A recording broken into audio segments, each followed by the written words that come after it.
விநாயகனே வெல்வினையை வேறறுக்க வல்லான், விநாயகனே வேட்கை தணிவிப்பான், விநாயகனே விண்ணிற்கும் மண்ணிற்கும் நாதனுமாம், தன்மையினால் கண்ணில் பணிமின் கனிந்து. அனைவருக்கும் இனிய புத்தாண்டு நல்வாழ்த்துக்களோடு புத்தாண்டு பலன்களை பத்தி தான் தெரிஞ்சுக்க போறோம். 2025வது வருடம் புதன்கிழமை அப்படிங்கிற பொன் நாள்ல பிறக்குது. நமக்கு பொன் கிடைத்தாலும் புதன் கிடைக்காது அப்படிங்கிற பழமொழிக்கு ஏற்ப அந்த நன்னாளில் நமக்கு இந்த இனிய புத்தாண்டு அப்படிங்கிறது பிறக்குது.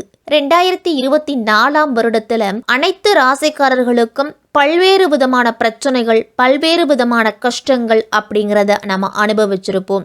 இந்த 2025வது வருடத்திலாவது நமக்கு ஒரு விடுவு காலம் பிறக்காதா அப்படின்னு ஏங்கிக்கிட்டு இருக்கிற அனைத்து ராசிக்காரர்களுக்கும் எப்படிப்பட்ட பலன் கிடைக்கும், எந்த வகையில் நமக்கு முன்னேற்றம் கிடைக்கும் அப்படிங்கிறத தெளிவாகவே நம்ம தெரிஞ்சுக்குவோம்.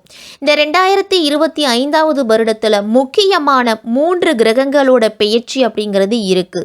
12 ராசிக்காரர்களுக்கு மிகப்பெரிய அளவுல பாதிப்பு அப்படிங்கிறது இந்த வருடத்துல இருக்காது. ஏன்னா மிகப்பெரிய கிரகங்களோட பெயர்ச்சி 3ம் ஒரே வருடத்துல நடக்குதுங்கிறதால மார்ச் மாதம் 29ஆம் தேதி சனி பெயர்ச்சி அப்படிங்கிறது இருக்குது. இதுவரைக்கும் கும்பராசியில இருந்துட்டு வந்த சனி இனிமேல் மீன ராசிக்கு பெயர்ச்சியாக போறாரு. மே 14ஆம் தேதி குரு ரிஷபராசியில இதுவரைக்கும் இருந்துகிட்டு இருந்தாரு. அதற்கு பிறகு முதல் ராசிக்கு போக போறாரு.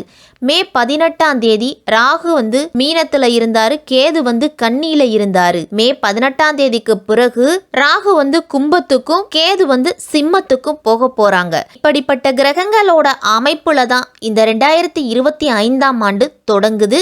கால புருஷனுக்கு 4வது ராசியா இந்த கடகராசி இருக்குது. கடகராசிக்காரர்களுக்கு இந்த 2025வது வருடம் எப்படிப்பட்ட பலன்கள் எல்லாம் கொடுக்க போகுது அப்படின்னு தான் தெரிஞ்சுக்க போறோம். இந்த 2025வது வருடம் அப்படின்னு பார்த்தோம்னா 3 கிரகங்களோட பெயர்ச்சி இருக்குது.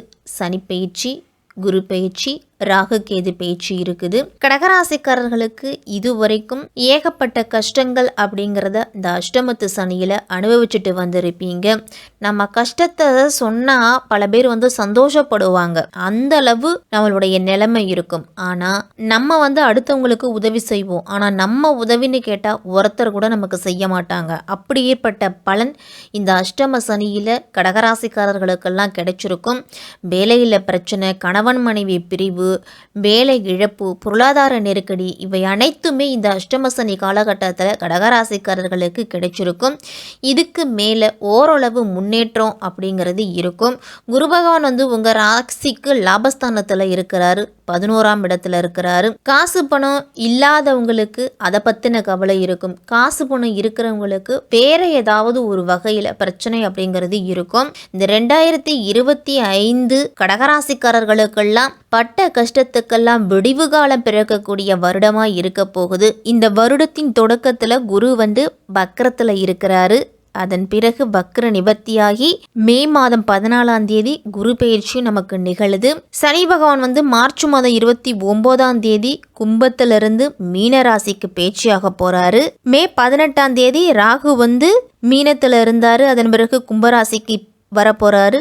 கேது கன்னியில இருந்தாரு, அதன் பிறகு சிம்ம ராசிக்கு வரப்போறாரு. இந்த வருடம் தொடங்கி கடகராசிக்காரர்களுக்கெல்லாம் ஆவரேஜா போய்கிட்டு இருக்கும். பிறரை ஏமாத்தாம நீதியோடு நேர்மையா இருக்கக்கூடிய வழியில இருக்கிறவங்களுக்கெல்லாம் நல்லது அப்படிங்கிறது நடக்கும். மார்ச் மாதம் 29ஆம் தேதி வரைக்கும் பல்ல கடிச்சுக்கிட்டு ஓட்டுங்க. சனி பெயர்ச்சிக்கு பிறகு கடகராசிக்காரர்களுக்கு நல்லது அப்படிங்கிறது நடக்கும். சனி பகவான் ராசிக்கு 8ஆம் வீடான கும்பராசியிலிருந்து 9ஆம் வீடான மீனராசிக்கு பேச்சியாக போறார். சனி போற இடம் அப்படின்னா அது 9ஆம் இடம், பாக்கியஸ்தானம்.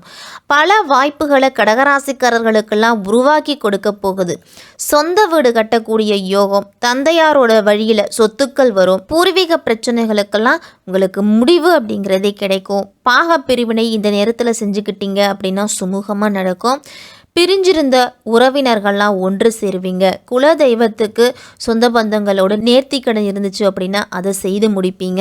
சனி அஷ்டமத்திலிருந்து 9ஆம் இடத்துக்கு வரப்போறாரு. கடகராசிக்கு கண்டக சனியை விடவும் அஷ்டம சனியை விடவும் 9ஆம் இடத்துக்கு வரக்கூடிய சனியால கடகராசிக்காரர்களுக்கெல்லாம் ஓரளவு நல்லது அப்படிங்கிறது உண்டு. சனியோட 3ஆம் இடத்து பார்வை உங்கள் ராசிக்கு 11ஆம் இடத்துல விழுது. 11ஆம் இடத்தை சனி பகவான் பார்க்கறதால 11 அப்படின்னாலே அது பாதகஸ்தானம். பாதகத்தால் வரக்கூடிய பிரச்சனைகள், சிக்கல்கள், நெருக்கடிகள் அனைத்தையுமே கட்டுப்படுத்துவார் இந்த சனி பகவானுடைய பார்வை பாதகஸ்தானத்தில் விழுவதால். அப்போ நமக்கு வரக்கூடிய வருவாயையும் கொஞ்சம் தடுத்து தான் வைப்பார், விரயங்களை கட்டுப்படுத்துவார். சனி பகவானோட 7ஆம் இடத்து பார்வை 3ஆம் வீட்டில் விழுது. 3ஆம் இடம் அப்படிங்கிறது முயற்சிகள் ஸ்தானம். தடைப்பட்ட முயற்சிகள் அனைத்தையுமே உங்களுக்கு வெற்றியாக்கி தருவார் இந்த சனி பகவான். புது புது முயற்சிகளை இனிமேல் எடுப்பீங்க. நீங்கள் முயற்சி எடுத்து அது பாதியிலே நின்று அதை கைவிட்டு இருப்பீங்க. அந்த முயற்சியை இனிமேல் மீண்டும் தொடருவீங்க கடகராசிக்காரர்கள். கடகராசிக்கு 6ஆம் வீட்டில் சனி பகவானுடைய பார்வை விழுது. 6ஆம் இடத்தை பாவகிரகம் பார்த்தாலும் சரி, 6ஆம் இடத்துல பாவகிரகம் இருந்தாலுமே சிறப்பு தான். போட்டி, பந்தயம் இதிலெல்லாம் கலந்துக்கிட்டீங்க அப்படின்னா வெற்றி அப்படிங்கிறது உண்டு. தேர்வுகளில் எழுதி தோல்வியை மட்டுமே கண்டுக்கிட்டு இருந்த கடகராசிக்காரர்களுக்கெல்லாம் வெற்றியை இனிமேல் கண்டுகளிக்க போகிறீங்க அப்படின்னு தான் சொல்லணும். இந்த சனி பயிற்சி உங்களுக்கு ஓரளவு வெற்றி தரக்கூடிய பயிற்சியாக இருக்கும். அதே மாதிரி தீராத நோய் அப்படிங்கிறது தீரும். தீராத வழக்குகள், ரொம்ப நாளாக இருந்துக்கிட்டு இருக்கு இந்த வழக்கு இழுவையிலேயே அப்படின்னு நினச்சிக்கிட்டு இருந்தவங்களுக்கெல்லாம் அந்த வழக்கு இந்த வருடத்தில் தீரும். மனதில் தேவையில்லாமல் இருந்துட்டு வந்த பயம் நீங்கி தெளிவும் தன்னம்பிக்கையும் பிறக்கும். இந்த 6ஆம் இடத்து பார்வையால் கடகராசிக்காரர்களுக்கெல்லாம் மே மாதம் 14ஆம் தேதி ரிஷபத்திலிருந்து மிதுனத்துக்கு போறாரு குரு பகவான். லாப வீட்டிலிருந்து விரைய வீட்டுக்கு போறாரு. குரு பகவான் இருக்கும் இடத்தை விடவும் பார்க்கக்கூடிய இடத்துக்கு பலன் அப்படிங்கிறது அதிகம் உண்டு. குரு பகவான் 12ஆம் வீட்டுக்கு போறாரு.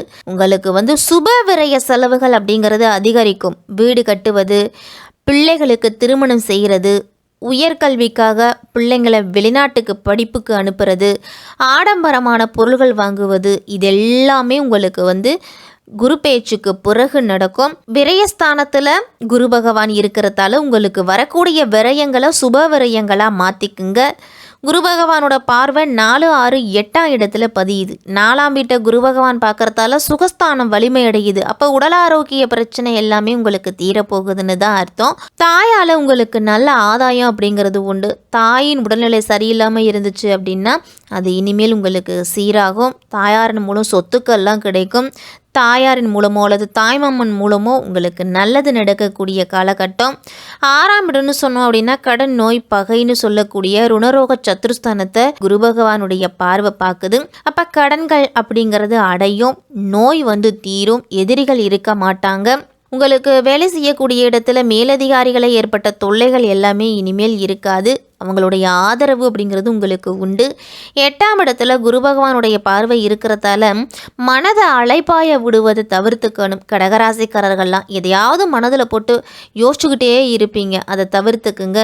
நிம்மதியான தூக்கம் அப்படிங்கிறது இனிமேல் இருக்கும். தூக்கம் இல்லாத பல இரவுகளை கழிச்சிருப்பீங்க. ராகு பகவான் 9ஆம் இடத்திலிருந்து 8ஆம் இடத்துக்கு போறாரு. அதாவது கன்னி ராசியிலிருந்து சிம்ம ராசிக்கு போறாரு. மீனத்தில் இருந்த கேது கும்பத்துக்கு போறாரு. அஷ்டமத்துல ராகு வராரு, தனஸ்தானத்துல கேது வராரு. ராகு கேதுகளுக்கு அப்படின்னு நிரந்தரமான இடம் அப்படின்னு எதுவும் கிடையாது. எந்த ராசிக்குள்ள அவங்க இருக்காங்களோ அதற்குண்டான பலன் அப்படிங்கிறதே கிடைக்கும். இவங்க பின்னோக்கி பயணிக்கக்கூடிய கிரகம். ராகு போல உடல் ஆரோக்கியத்துல அவ்வப்போது உங்களுக்கு ஒரு சின்ன சின்ன பிரச்சனை அப்படிங்கிறது இருந்துகிட்டு தான் இருக்கும். அஜீரண கோளாறு, ஒவ்வாமை, விஷ ஜந்துக்கள்கிட்டலாம் ரொம்ப கவனமா இருக்கணும் கடகராசிக்காரர்கள். கேது 2ஆம் வீட்டுக்கு வராரு. அப்ப பிரசித்தி பெற்ற ஆலயங்களுக்கெல்லாம் கடகராசிக்காரர்கள் சென்று வருவீங்க. ஆன்மீகத்துல ஈடுபாடு அப்படிங்கிறது அதிகரிக்கும். கடவுள் மேல நம்பிக்கை அப்படிங்கிறது அதிகரிக்கும். உங்களுக்கு கடகராசிக்காரர்களுக்கெல்லாம் அஷ்டம சனி காலகட்டத்தில் ஏற்பட்ட கஷ்டங்கள் அனைத்துக்குமே தீர்வு கிடைக்கக்கூடிய வருடமா இந்த 2025 இருக்கும். கடகராசிக்காரர்களுக்கு புத்தாண்டு நல்வாழ்த்துக்கள்.